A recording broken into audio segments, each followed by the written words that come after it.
A couple years later, do I regret Immersion, Bitcoin, and the mining of other cryptocurrencies as well? But it did open the door to earning passive income and doing it in a pretty fun and interesting, unique way. So hey, I'm Vosk, you're on the VoskCoin YouTube channel. This is the VoskCoin mining farm, and today I want to talk about my long-term experience with immersion mining. Would I do it again? Would I not? How profitable has it been? Where were the money pits? What were the good systems? What did I learn along the way? And is this a genius play, or is this what I wish on my enemies at night?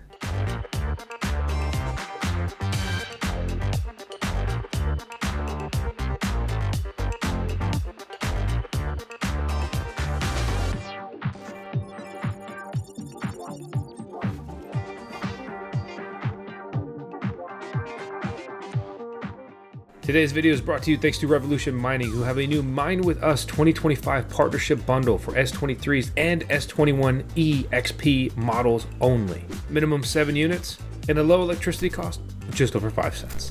Link below. In 30 seconds, let me explain immersion mining, right? So you have a tub, it has this liquid in it, it's petroleum based, right?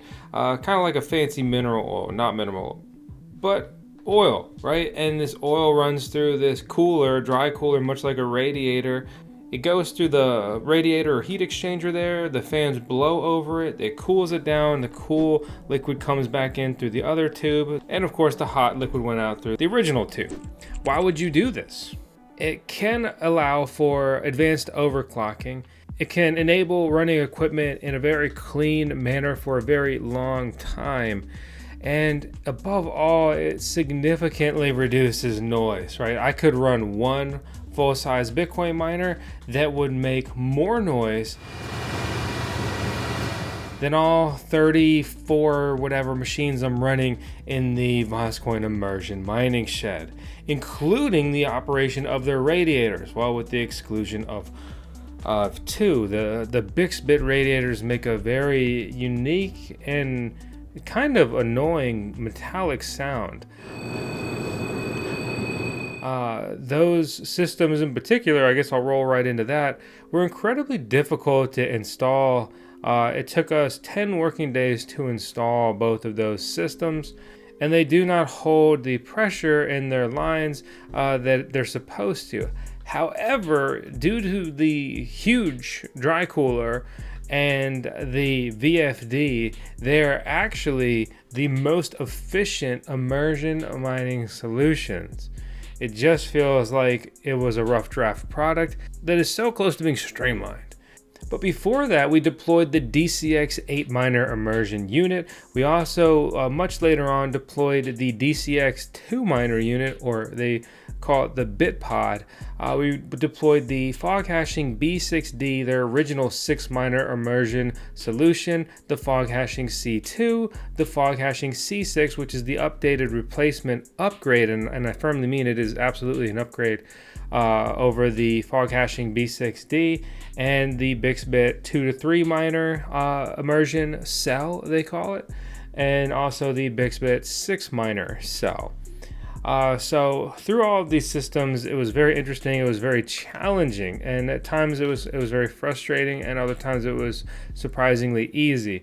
It was really fun to kind of get my hands dirty, get some new tools, learn some new things, and have the absolute studs of BMA come out here and help us work on these installations. Good times to bad times, but above all, some fun memories. And some people forget that that's one of the things that makes mining absolutely incredible. You buy the cryptocurrency, congrats. You buy some Bitcoin, cool. Okay, click done, move on.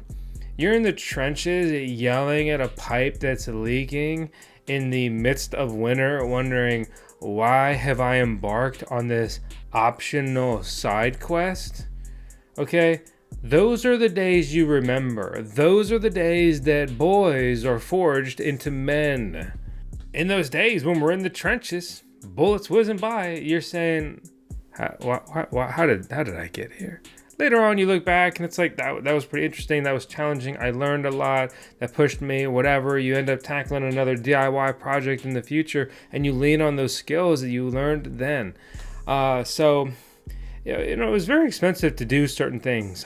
Some things I regret doing. I ran a lot of copper, a lot of big copper. I paid a big premium to do that. And looking at the longevity of my mining rigs in those immersion mining solutions, as well as having some system failures with the DCX and the B6D, I say, why didn't I just cut my costs and run aluminum and then check to make sure that the connection points more often are still good to go? Long story short, copper is absolutely superior to aluminum in every capacity for electrical installations. However, it comes at a big premium these days. And what's that premium really worth? Let's talk about some pros, right? Large scale, like you're watching this video, but you're actually, on the board for a publicly traded Bitcoin mining farm. If I was talking to you, I would say, hey, we're dealing with this noise ordinance or this pushback, or we have to keep it under this certain decibel limit. Well, congratulations. Welcome to immersion mining. This can be completed in a very quiet manner. It can be completed in a way that nobody would ever know what that is and what's going on there. Whereas air-cooled will sound like there is a jet engine that is just perpetually flying in that location when deployed at big scale. We're talking not just petahash, but exahash worth of Bitcoin and other crypto mining hash rates. I'm in a neighborhood. I've got an HOA. I can't install a mining shed. I can't make much noise. I don't want people really knowing what I'm doing or bothering me. Bam. Right? I would drop these tubs in my garage, poke a little hole through the wall, put a couple bushes around it. Truly, I would slap a Daikin sticker on it, and it would just look like a mini split. Like I'm just got some AC going on in my house. Nobody would be the wiser, and I would be hashing at home. Couple that with some solar panels offsetting my electricity bill, and now you're cooking. You may know that I am a Nervos Network CKB miner if you follow the VoskCoin YouTube channel, but you may not know that Nervos is the #1 ranked quantum resistant cryptocurrency on CoinMarketCap. For years, Nervos Network has been building, developing, and preparing to maintain a robust and secure blockchain in a post-quantum computing world. They even launched Quantum Purse earlier this year. This is a light wallet for your browser based on post-quantum cryptography. You can learn more about this on Nervos' website and their forum, Nervos Talk, with the links out in the video description below. And I'm proud to say that they've supported the channel. When would I not use this? And this starts to apply more to me in my mining farm scenario. When I'm in a field with nobody else around, no neighbors, and I can make as much noise as I want. It costs basically $1,000 per machine to deploy an immersion mining infrastructure. And to be clear, that excludes the purchase of the actual mining machine. You can get that down significantly with something like a mining shed, reusing things that may already be there and available. And of course, there's plug and play mining solutions that you can just buy and drop there. We toured the Digital Shovel Factory and they make things like that. And they're also looking at making an immersion mining container. Bitmain makes those. Fog hashing makes them. And there are some other manufacturers there as well. Ultimately, I paid a premium to deploy miners in liquid when I don't benefit from the noise reduction. I have no heat reuse in the equation, right? I could use an immersion mining tank, link it up with my pool. I don't have a pool, wish I had a pool, and then I would have a heated pool for free because I'm already running that gear. Redirect that heat into a greenhouse. Don't need to necessarily do that with immersion, but it is of course an option. You could cycle these things in ways that your hot water heater is not running off your electricity bill. It is running off of your mining rigs. If you have a lot of time and the will to learn or the skills, there are so many cool and unique ways that you can benefit from mining, and especially heat reuse. But again, for me, I'm not really doing that. I'm not really benefiting from that. A lot of the immersion mining systems we actually got into review for free. And that was really cool. However, it was a big labor investment to install them, to create such long and detailed content is much more involved and thus expensive. And I spent thousands of dollars on many of the immersion system installations. A couple were easy. I used outlets that already had sunk cost in there, right? But let's also not forget that this shed wasn't just free. You know, I buy the shed, I invest all this money to set up the electrical infrastructure, right? Then I'm running circuits, buying wire, doing all this stuff. I hire an electrician for all of my electrical work because I have to outsource some of this stuff. My gosh, I work all day, every day already anyway. I want to, get a little better work-life balance, spend some more time with family and friends, and of course, my super cutie pup. And if you didn't know, I got a little dude on the way. So that's going to take some time away, and I want to be, a good present dad in his life. But the bottom line is, I spent tens of thousands of dollars on the VoskCoin immersion mining shed when it was all said and done. It's all loaded up, it's been running, it's been on autopilot, and a couple years later, pretty much everything is going great or good enough. The DCX 8 miner unit that was my first unit there. It's been great. The miners have been doing well in there. It's been fine. The dry cooler is inefficient. It runs full bore all the time. It's a waste of electricity in the winter, and it works well in the summer. But that immersion mining infrastructure, some people think that you can deploy an immersion and save money because you're just running, say, like this dry cooler, and you're not running, all 2 fans on the front and 2 fans at the back of all these different mining rigs, right? I mean, 4 times 8 is 32 freaking fans that you take off, and they no longer run. They no longer need to be powered. But the math is essentially that dry cooler infrastructure, in the case of the DCX unit, literally is the 9th miner as far as when you look at how much electricity is this thing using. I received a faulty BitPod dry cooler, and it had just never held pressure. We've messed with it a lot. Fan went out. It's just, I don't know what it is. I just kind of got a dead or something with that one. So I don't even use or run that. Flip over to the fog hashing B6D, another initially very impressive unit, long-term troublesome. It just doesn't cool enough. I've had 3 different miners bake themselves nuking hash boards in there. And that's why they moved on from that design to the fog hashing C6.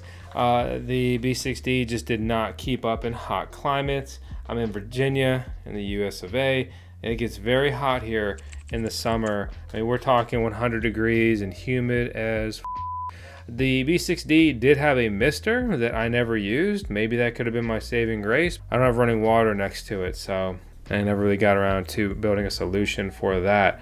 However, to go from bad news to praising fog hashing, my favorite small-scale immersion solution is actually the fog hashing C6, which is why I ordered a second one myself to have the final leg build-out piece of the VoskCoin immersion mining shed. So I'm actually running 2 of those, and they both have been great in that unit. So then I had the Bixbit 2 to 3 miner cell and the Bixbit 6 miner cell. Very difficult installation. The dry coolers leak at higher pressure, but I let it run, and it's been fine. It's been good enough. The equipment stays cool enough. Nothing is broken in there. It's very efficient. The VFD ramps up and down and does everything it needs to do. So it's been a very good unit, and my gosh, is that stuff built rock solid. Every piece about it feels just absolutely just industrial. But it's a absolutely expert level install, and you cannot accomplish it by yourself. Whereas with the fog hashing C6, if you don't have a buddy to help you out, you could get by on your own with that one, which I think can be a really big selling point because a lot of people do this stuff by themselves. Even with Bitcoin hitting all-time highs recently, it's just shocking to me how many people just either have no interest or no knowledge and desire to get into the Bitcoin mining game, or even know a little bit about it, help out, be around it. So, have fun sitting on the sidelines. Me and the squad will be in the trenches, or maybe I should say in the mines, digging out some coins. So, really, I don't regret the immersion mining initiative. It was, content creation aside, it was cool. It was interesting. It was fun. It was challenging.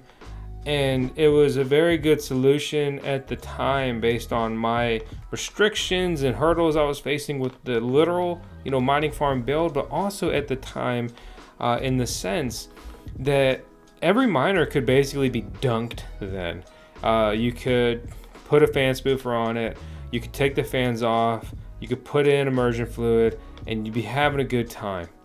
Now, with the most recent generation of mining rigs, the way that they're pushing them, their increased power draw, these systems, these immersion systems, if you fully load them up, either cannot keep up with the heat dissipation, the systems get too hot, and the miners destroy themselves, especially with the incredibly low build quality and low quality control of like the Bitmain Antminer S21 series. I lost 3 S21s and S21 Pro, so 4 units in immersion tanks. And it's just kind of like, okay, like what the am I doing?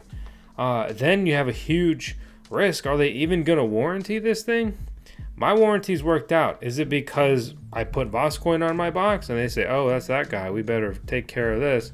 I don't know. I kind of doubt it because they also lost one of my miners and they still have not compensated me for that. My other miner was held for 6 months and they wouldn't send me the bill of $200 to get it back because it was out of warranty by like a week. Either way, at this point, I would only use immersion specific models in actual immersion tanks. My AlphaPex miners were absolute trash when I immersed them.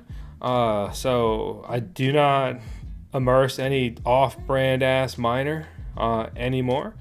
But my most recent miner addition on the immersion front was actually the A1566i by Canon, one of their Avalon miners. It's an immersion ready Bitcoin miner, and it's freaking sweet. It looks good. It has run absolutely phenomenal, and I contemplate upgrading the entire immersion farm to those units. The only thing that kind of stops me is running my electricity rate against the efficiency of that device. And I really think that it just needs to, I need a more efficient model because my electricity rate is 7.5 cents per kilowatt hour. I don't have any solar offset at the major VoskCoin mining farm. I do have the array deployed at the house, so I can run gear there, free heat in the winter, running mining rigs and stuff like that. Completely zeroes out my electricity bill. We run our electric car off of it. It's free fuel, sunk cost, if you will, on that. But I don't have my dream solar array at the field. With the recent changes to incentives on the solar front, I'm contemplating exactly what to do and how to do it and go about that at this point. Ultimately, what I'm really trying to say here is I would love to modernize the immersion fleet, but if I have to pay a premium for that, I may just do air-cooled. I have a ton of air-cooled racks out here on the farm, and as it stands, with a majority S19 immersion mining fleet and several altcoin miners, that those ASICs came out in 2022, very old, still earning more than they're burning. So why would I ever turn them off? But all this gear is absolutely end of life. All this gear, unless something goes insane, will absolutely not be profitable in 1 to 2 years.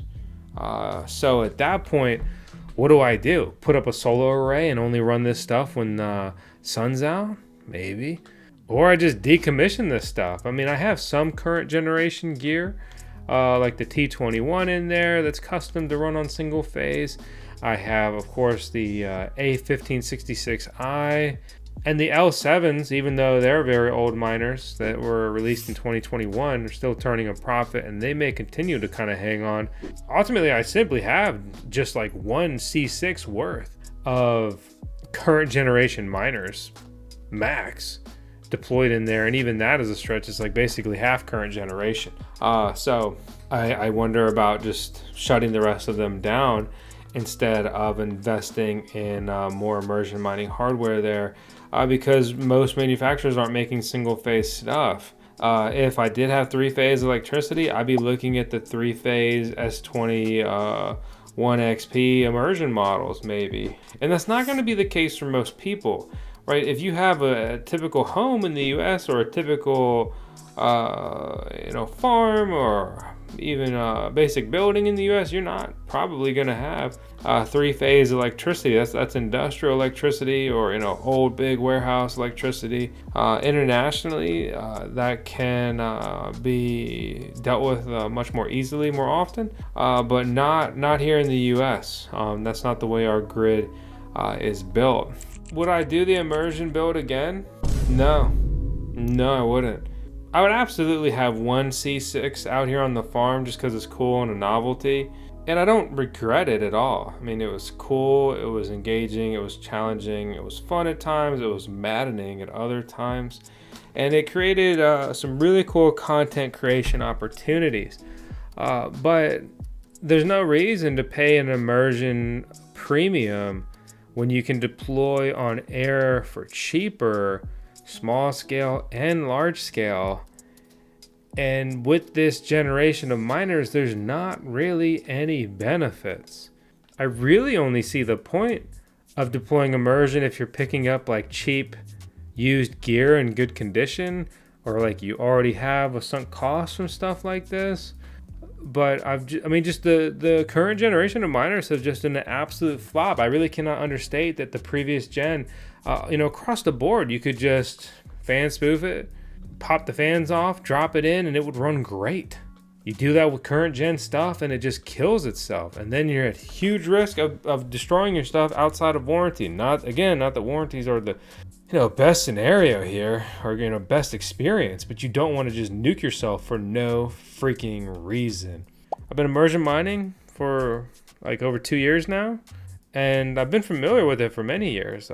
Back in 2018, we toured an incredibly cool immersion mining farm that was very much ahead of its time, and I've just been kind of infatuated with it since then.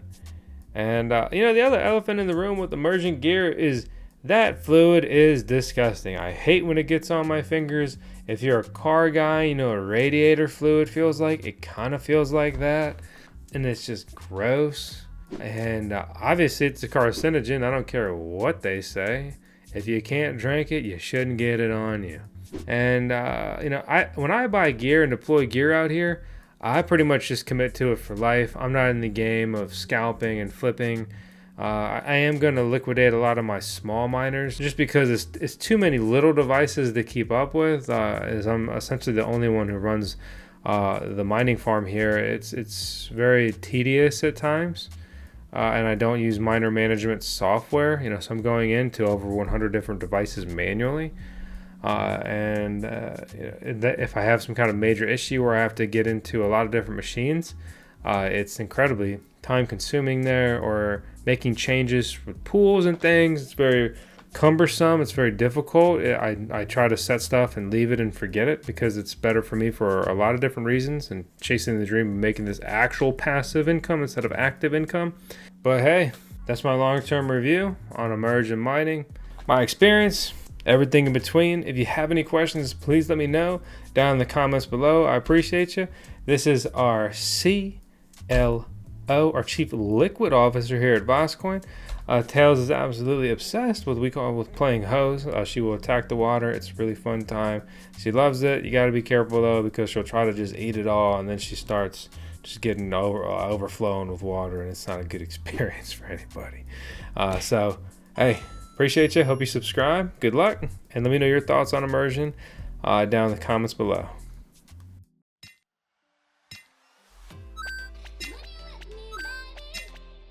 Just see them